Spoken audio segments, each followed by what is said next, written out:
መንግስቲ ክልል ኦሮሚያ 12 ኮንቴይነራት አጽዋር አዲጉ ተባሂሉ መንግስቲ ክልል ኦሮሚያ 12 ኮንቴይነራት አጽዋር ከም ዝዓደገ ነቲ ጉዳይ ቅርበት ዘለዎም ፍልፍላት ብምጥቃስ ሓንቲ መጽሔት ሓቢራላ ሓድሽ ወለዶ በር ባሕሪ ንኸተምልስ ተልዓል ክብሉ ሓደ ላዕለዋይ ጀነራል ሰራዊት ኢትዮጵያ ጻውዒት ገይሮም ኢትዮጵያ በር ባሕሪ ክትስእን ዝኸኣለት ብታሪኻዊ ጸላእትን ብናይ ውሽጢ ዓዲ ባንዳታትን ምትሕባር ይኽብሉውን ተሰሚዖም ኣለዉ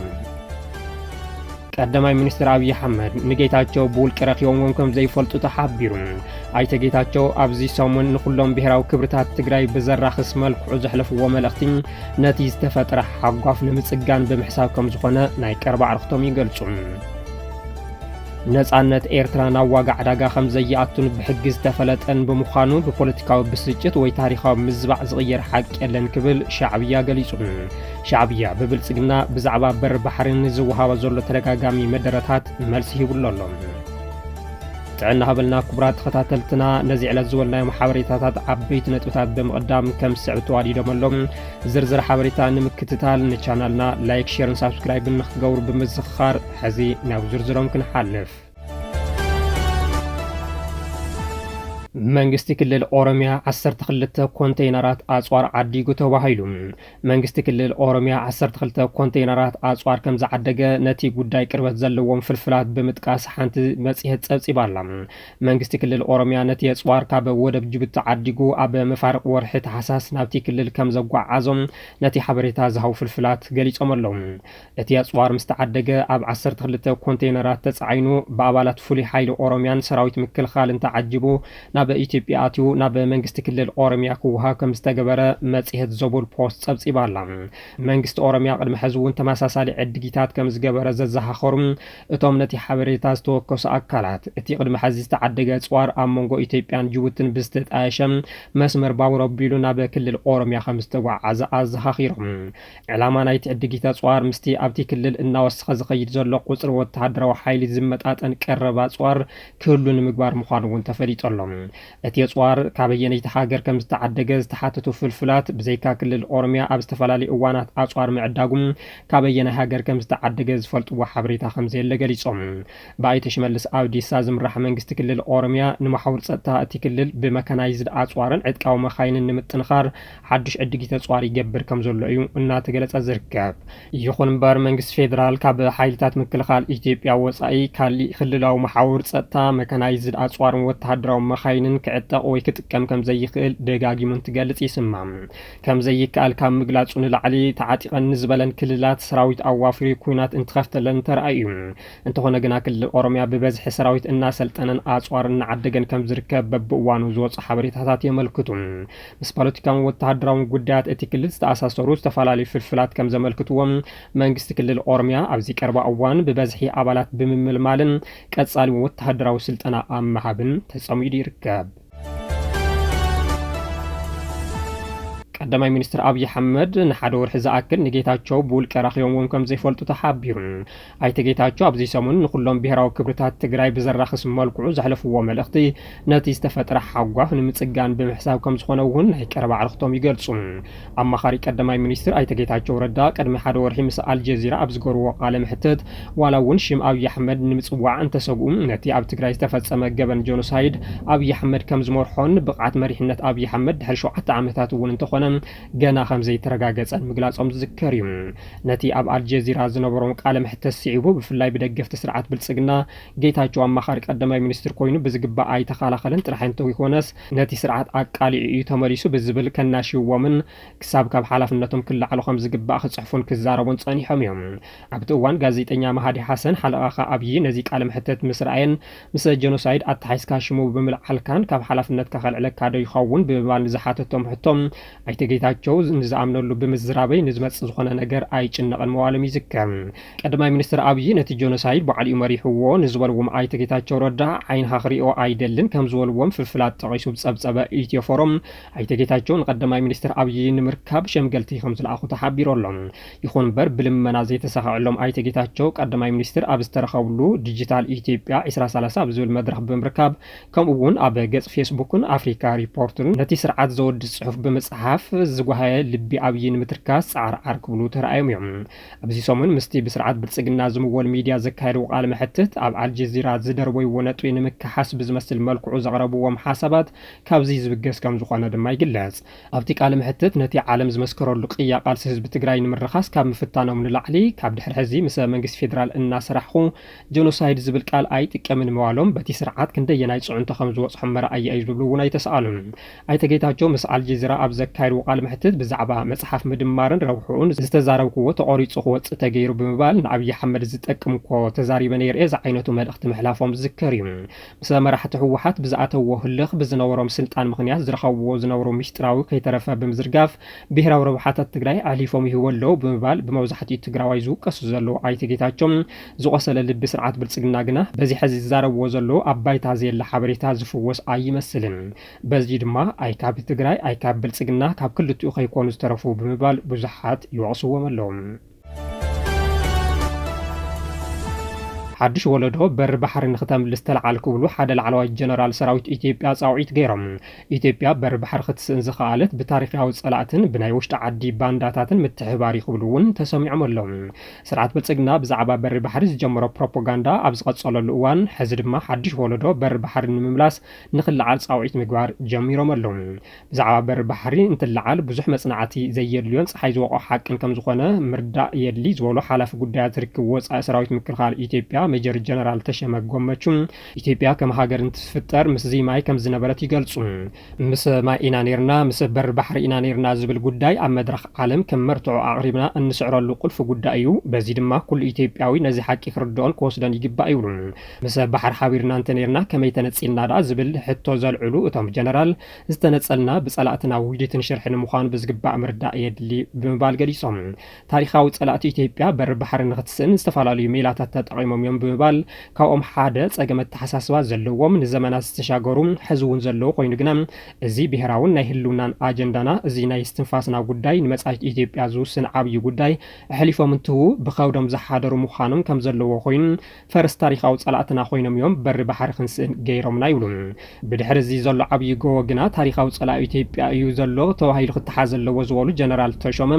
እቲ ታሪኻዊ ጸላእን ባንዳ ውሽጢ ዓድን ዝበልዎ ግና ብሽም ኣይጸርሕዎን የተነጠልነው በታሪካዊ ጠላቶቻችን ሴራና ደባ ምክንያት እንደሆነ በደንብ መረዳት አለብን እቶም ጀነራል ታሪኻዊ ጸላኢ እቲ ቁልፊ እዩ ናይ ውሽጢ ዓዲ ባንዳታት ድማ መሳርሒኦም ዝበሉ ኮይኖም ኢትዮጵያ በር ባሕሪ ብምስኣና ዝበጽሓ ጉድኣት እንታይ እዩ ዝብል ሕቶም እቲ ሓደ ተቐላዕነታ ብጣዕሚ ከም ዘስፍሖ ሓቢሮም ኢትዮጵያ ኣብ ዘላቶ ጠጠው ንኽትብል ንእሽተይ ንኸይትስጉም ነንሕድሕድና ንኽንባልዕ ዝበጽሕና በሰላ ክሳብ ሕዚ ከቢድ ኮይኑ ንኽቕጽል ገይርዎ እዩ ድማ ኢሎም ጉዳይ በር ባሕሪ ናይ ኢትዮጵያ ብሄራዊ ኣጀንዳ ስለ ዝኾነ ካብዚ ኣጀንዳ ክፈላለየና ዝፍትን ዝኾነ ኣካል ኣብ ዋጋ ዕዳጋ ከኣቶ ይግባእን በር ባሕሪ ምስቶም ካልኦት ወሰንቲ ብሄራዊ ረብሓታት ዝስራዕ ጉዳይ ህልውና ብምዃኑ ድማ ሓድሽ ወለዶ ነዚ ንምዕዋት ንኽስለፍ ጸዊዖም ጀነራል ተሾመ ገመቹ ቅድም ክብል እውን ቀይሕ ባሕሪ ብሓይሊ ክንምለሶ ኢና ምባሎም ዝዝከር እዩ እዚ ከም ዝኢሉ እንከሎ ነጻነት ኤርትራ ናብ ዋጋ ዕዳጋ ከም ዘየኣቱን ብሕጊ ዝተፈለጠን ብምዃኑ ብፖለቲካዊ ብስጭት ወይ ታሪኻዊ ምዝባዕ ዝቕየረ ሓቂ የለን ክብል ሻዕብያ ገሊጹ ሻዕብያ ብብልጽግና ብዛዕባ በር ባሕሪ ንዝቦ ዘሎ ተደጋጋሚ መደረታት መልሲ ሂቡ ሻዕብያ ትማሊ ኣብ ዘውፅኦ ሓተታ ኢትዮጵያ ብታሪኽ ይኹን ብሕጊ በር ባሕሪ ወኒና ይትፈልጥን ክብል መልሲ ሂቡ ላዕላውነት ቅድመ ኩነት ዘለዎ ኣይኮነን ኣብ ውጥረት ዘሎ ስርዓት ብልጽግናን ኢሊታቱን ምጥሓስ ታሪኽን ብዝብል ርእሲ ኣብ ዘውፅኦ ንውሕ ዝበለ ጽሑፍ ኣብዚ እዋን እዚ ኢትዮጵያ ኣብ ላዕላዊ ተበጻሕነት ባሕሪ ኣጽኒዓቶ ዘላ ኣብ ታሪኽ ይኹን ሕጊ መሰረት የብሉን ኢሎም ኣብ ክንድኡ ነቲ ውሽጣዊ ውድቀት ብግዳማዊ ህርፋን ክኽሕዝ ዝደሊ መሪሕነት ፖለቲካ ተስፋ ምቑራጽ ዘንጸባርቕ ብምባል ገሊጽዎም ብልጽግና ደረጃ መነባብሮ እናፍረሰ ዝቕባቦ ዋጋ እናዓበየ ህዝባዊ እምነት እናሰኣነ ምስከደ ባሕራዊ ቅጽበት ከም ስትራቴጂ ዘይኮነስ ከም ትኩረት ዝሰርቕ ገይሩ ከም ዝተዋፈረ ዝገልጽ ሻዕብያ ነጻነት ኤርትራ ግና ኣብ ውሽጣዊ ቅልውላዊ ኢትዮጵያ ወይ ጂኦፖለቲካዊ ባህግታት ዝተመርኮሰ ኣይኮነን እዚ ርጉእ ታሪኻውን ሕጋውን ታሪካውን ሓቂ ይኽብል ንባዕሉ ተኸላኺሎሎም ስርዓት ብልጽግና ኢትዮጵያ ወደብ እንትትረክብውን ሕጋውነት ኤርትራ ይፍረስ ዝብል ሓቲት ሒዙ ከም ዝመጽእ ብኣጉ ኣርኢና እዩ ዝበለ ብዓብይኡ ሰጊኡ ዝርከብ ሻዕብያ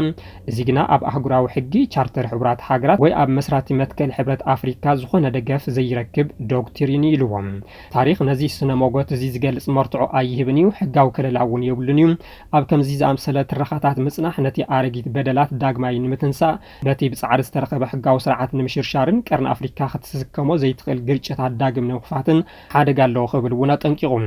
ነጻነት ኤርትራ ናብ ዋጋ ዕዳጋ ከም ዘይኣቱ ብምጥቃስ ብቃልሲ ዝተረጋገጸ ብሕጊ ዝተፈለጠ ብምዃኑ ብፖለቲካዊ ብስጭት ወይ ታሪካዊ ምዝባዕ ዝቕየር ሓቂ የለን ክብል እውን ንብልጽግና ዓዲ ወዓል ኢልዎ ኣሎ ሻዕብያ ምትፍናን ኢትዮጵያን ኤርትራን ኣብ ዓመት 2026 ልዑል ቆላሕታ ካብ ዘድልዮም 10 ግርጭታት ሓደ ምዃኑ ብመጽሔት ፎሬን ፖሊሲ ዝወፀ ጸብጻብ ኣመልኪቱ ኣብ መንጎ ኢትዮጵያን ኤርትራን እናዕበየ ዝኸይድ ዘሎ ወጥሪ ኣብ መንጎ ክልቲአን ጎራብቲ ሃገራት ዝፍጠር ግጭት ንቀርኒ ኣፍሪካ ናብ ሙሉእ ህውከት ከእትዋ ከም ዝኽእል እውን እቲ ጸብጻብ ኣጠንቂቑ መጽሔት ፎሬን ፖሊሲ ኣብ 2026 ክትትል ካብ ዘድልዮም 10 ግርጭታት ብዝብል ኣብ ዘውፅኦ ሓተታ ኣብ መንጎ ኣዲስ ኣበባን ኣስመራን ንኣዋርሒ ዝቐጸለ ተጻባኣት ዘረባታት ክስተታትን ስጋት ኩናት ክውስኽ እንከሎ ማሕበረሰብ ዓለም ባዕውዩ ብኻልኦት ቅልውላዋት ብፍላይ ድማ በቲ ኣብ ሱዳን ዝካየድ ዘሎ ኩናት ተዘናጊዑ ከም ዘሎ ኣገንዚቡ ቀዳማይ ሚኒስትር ኢትዮጵያ አብይ አሕመድ ኣብ ኢትዮጵያ ዝንቀሳቀሱ ጸረ መንግስቲ ሚሊሻታት የሰልጡን ይዕጥቁን ከም ዘሎ ኤርትራ ከም ትኽሰስ ብምዝኻር ሰበስልጣን ኤርትራ ነዚ ንኢትዮጵያ ከም ወራሪት ገይሮም ይቐምጥዋ ይብል ቀዳማይ ሚኒስትር አብይ አሕመድ ኢትዮጵያ ቀድሚ ነጻነት ኤርትራ 1993 እትጥቀመሎም ዝነበሩ ወደባት ኤርትራ ዳግማይ ንምውናን ኮስድዎ ዝኽእሉ ስጉምትታት ኣብ ኣስመራ ስክፍትታት ከም ዝፈጠረ ዝገለጸ ጸብጻብ መጽሔት ፎሬን ፖሊሲ ኣብ 2011 ኣብ መንጎ ክልቲአን ሃገራት ተፈጢሩ ዝነበረ ፖለቲካዊ ምትዕርራይ ከም ዝሓሰዮ ጠቒሱ ኣብይ ናብ ኮረቻ ስልጣን ምድያውን ምዝዛም መንግስቲ ኢህወደግን ሲዒቡ ምስ ፕረዚደንት ኢሳያስ ኣፈወርቂ ምሕዝነት ብምፍጣር ኣብ መንጎ ክልቲአን ሃገራት ጸንሐ ናይ 20 ዓመታት ጉዕዞ ተጻውኦ ብምርጋዕ ሰራዊት ኤርትራ ኣብ እዋን ኩናት ትግራይ ኣብ ጎኒ ሓይልታት ኢትዮጵያ ንኽስለፍ ከም ዘኽእሎ እውን ዘኻኺሩ ይኹን እምበር ድሕሪ ስምምዕ ፕሪቶሪያ ሓድሽ ምትፍናን ከም ዝተፈጠረ እታ መጽሔት ብምጉላህ ኤርትራ ንዚ ፕሪቶሪያ ከም ዝተቃወመቶ ክገልጽ እንከሎ ካብ ሽዑ ጀሚሩ ድማ ኢትዮጵያ ብኤርትራ ዝድገፍ ዝተባሃሉ ናዕበታት ኣጋጢምዋ ኣሎ ይብል እዚ ድማ ሚሊሻታት ኣምሓራን ሰራዊት ሓርነት ኦሮሞን ሓዊሱ ኣብ ትግራይ ዝረአ ዘሎ ውሽጣዊ ምፍላይ ነቲ ናይ ጸጥታ መልክዕ ዝያዳ ዘተሓላልፍ ኮይኑ ተናሓናሕቲ ምስ ኣስመራ ሓዊሱ ምስ ግዳማዊ ተዋሳእቲ ምሕዝነት ይፈጥሩ ብምባል መንግስቲ ኢትዮጵያ ከም ዝኸስስ እቲ ጸብጻብ ኣመልኪቱ ኢትዮጵያን ኤርትራን ድሕሪ ኩናት ትግራይ በብሸነኸን ዳግማይ ይዕጠቓ ከም ዘለዋ እዚ ድማ ዳግማይ ኩናት ከይፍጠር ስግኣት ከም ዘሎ ነጺሩ እታ መጽሔት ዝተቐሰቶም ተንተንቲ ሓድሽ ኩናት ክልቲአን ሃገራት ክዝርጋሕ ከም ዝኽእልን ሓይልታት ሱዳን ውሽጣዊ ሚሊሻታትን ዞባዊ ተዋሳእትን ክስሕብን ክልታዊ ግርጭት ናብ ሰፊሕ ዞባዊ ቁልውላው ክቕየርን ከም ዝኽእል ኣጠንቂቖም እታ መጽሔት ኣገዳስነት ዲፕሎማስያዊ ጻዕሪ ኬንያ ናይጀርያ ደቡብ ኣፍሪካ ኣሜሪካ ቻይና ሕብረት ኣውሮፓ ሃገራት ወሽመጥ ዓረብ ቱርኪ ከምኡውን ሕብራት ሃገራት ንኣዲስ ኣበባን ኣስመራን ብንጥፈት ንኸሸማግሉ ተማሕጺኑ ሕዚ እውን ካብ ኩናት ትግራይን ዝቐጸለ ኩናት ሱዳንን ዘይሓወየ ዞባ ቀርኒ ኣፍሪካ ሓድሽ ኩናት ኣዕናዊ ከይገጥሞ ብኣግኡ ፍታሕ ንኽናደየሉ ጸብጻብ ብመጽሔት ፎሬን ፖሊሲ ኣጠንቂቖሎም ኣብ ዝተዛዘመ ዓመት ፈረንጂ 2025 ኤርትራ ካብ ኣፍሪካ ጋዜጠኛታት ብምእሳር ብቐዳምነት ተሰሪዓ ካብ ኣፍሪካ ሱዳን ካብ ዓለም ድማ ፍልስጤም ጋዜጠኛታት ብምዋት ቅድሚት ተሰሪዕዎን ኣሎ ጸብጻብ ዓለም ለኸ ፌደሬሽን ጋዜጠኛታት ኣብ 2025 ኣብ ኣፍሪካ 9 ጋዜጠኛታት ከም ዝተቐተሉ ዘመልከተ ዓለም ለኸ ፌደሬሽን ጋዜጠኛታት ኤርትራ እታ ዛዕቤት ሓላዊት ቤት ማእሰርቲ ኣህጉር ኢልዋ ኣሎ ኣፍሪካ ኣብ 2025 ብውሕዱ 9 ቀትለት ጋዜጠኛታት ኣመዝጊባ ኣብ መላእ ኣህጉር ድማ 27 ጋዜጠኛታት ኣብ ቤት ማእሰርቲ ይርከቡ ዝበለቲ ጸብጻብ ካብዚኦም እቶም 3 ኣብ ኢትዮጵያ 7 ድማ ኣብታ ዛዕቤት ሓላዊት ቤት ማእሰርቲ እታ ኣህጉር ኮይና ትቐጽል ዘላ ኤርትራ ከም ዝርከቡ ፍሊጡ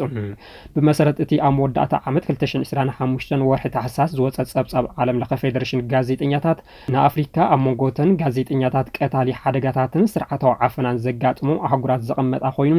ዋላ እኳ ዓለም ለኸ ትኹረት ንነጻነት ፕረስ እንተሃለወ ኣፍሪካ ግና እዚ ካብ ወረቐት ዘለለ ከም ዘይኮነ ሓቢሩ ኣብ 2025 ኣብ መላእ ዓለም 128 ጋዜጠኛታትን ሰራሕተኛታት ሚድያን ከም ዝተቐተሉ ዝሰነደ ዓለም ለኸ ፌደሬሽን ጋዜጠኛታት ካብዚኦም 10 ደቂ ኣንስትዮ ከም ዝኾና ገሊጹ ሰበስልጣን ኣፍሪካ ንሰራሕተኛታት ሚድያ ንምክልኻል ዘለዎም ቅዋም ውድቕ ብምባል ዝገለጾ እቲ ፌደሬሽን ኣብ 2025 ኣብ ዓለም ካብ ዝተመዝገቡ 9 ቅትለታት እቶም 6 ኣብ ሱዳን ከም ዝኾኑ እዚ ድማ ሕዚ እውን እቲ ሃገር ንጋዜጠኛታት ዘይትምቹ ከም ዝኾነ ዘመላኽት ኢልዎም ኣብ ሚያዝያ 2023 ዝተወልዐ ኩናት ሕድሕድ ሱዳን ዝሽፍኑ ጋዜጠኛታት በቶም ተጸባእቲ ብፍላይ ድማ